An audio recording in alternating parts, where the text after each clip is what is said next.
एक वीज़ा की रिजेक्शन के बाद नो ट्रैवल हिस्ट्री होने में 2 लाख इंडियन रुपीज़ का बैंक बैलेंस होना।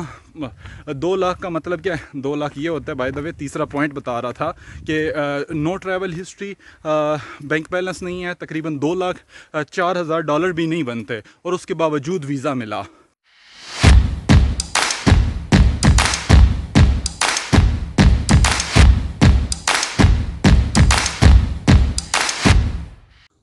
अस्सलाम वालेकुम दोस्तों, उम्मीद करता हूँ आप लोग बिल्कुल खैरियत से होगे।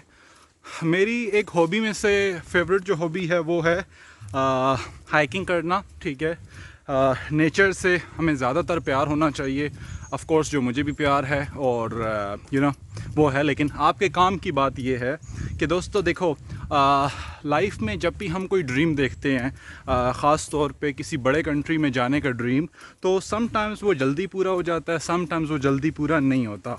तो बाज़ औक़ात क्या होता है, उसमें टाइम लगता है। ठीक है, कुछ हमारे सामने ऐसी प्रैक्टिकल एग्जांपल्स हैं। मैंने जब अपना ड्रीम देखा था, ठीक है, यहाँ कनाडा आने का, तकरीबन 1 साल के अंदर अंदर जो है वो पूरा हो गया था। लेकिन कुछ लोग ऐसे होते हैं जिनको टाइम भी लगता है। मेरा भी दोस्त एक लास्ट वीक यहाँ पे आया है और उससे मेरी जो सबसे पहले बात हुई थी वो हुई थी 2018 के शुरू में। ठीक है, मार्च अप्रैल में, जिसमें उसने मुझे बताया था कि वो आना चाहता है और उसकी प्रोफाइल जो थी वो काफ़ी अच्छी थी। मैंने कहा कि ठीक है, हम लोग इस पे काम करना स्टार्ट करेंगे।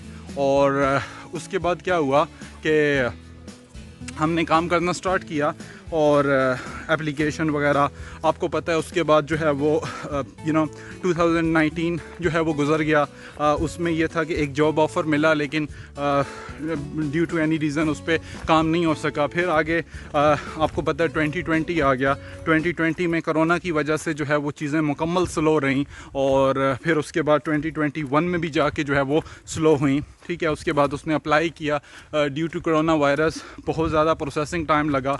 इवन दो कि मार्च के अंदर उसको रिजेक्शन आ गई और कुछ गुने चुने रीज़न्स थे, कोई ख़ास रीज़न नहीं था। पर्पज़ ऑफ विज़िट उसका क्लियर था, उसके बाद उसका सोर्स ऑफ इनकम था, फैमिली टाइज थी, फ्रेश पासपोर्ट था, ट्रैवल हिस्ट्री उसके पास नहीं थी, फ़ंड्स भी इतने ज़्यादा नहीं थे, जिसकी वजह से मैं कॉन्फिडेंट नहीं था कि यार उसको जो है ना वीज़ा मिल सकता है। सो एनी हाउ, उसके बाद रीअप्लाई हुआ मार्च अप्रैल में रीअप्लाई हुआ और लकीली उसको जो है वो दोबारा वीज़ा मिल गया, लाइक इस अगस्त के महीने में, लास्ट जो मंथ था उसमें उसने फ़्लाइट बुक की और सितंबर में वो आया। ठीक है, हम लोग मिले, हम लोग आपस में साथ बैठे और हम बातें कर रहे थे। तो उसने कहा, एक तो वो वीडियो भी बनाएगा मेरे साथ, वो हम बाद में शेयर करेंगे। लेकिन उसने मुझे कहा कि देखें, 4 साल से मेरा एक ड्रीम था और मैंने इस पर गिव अप नहीं किया।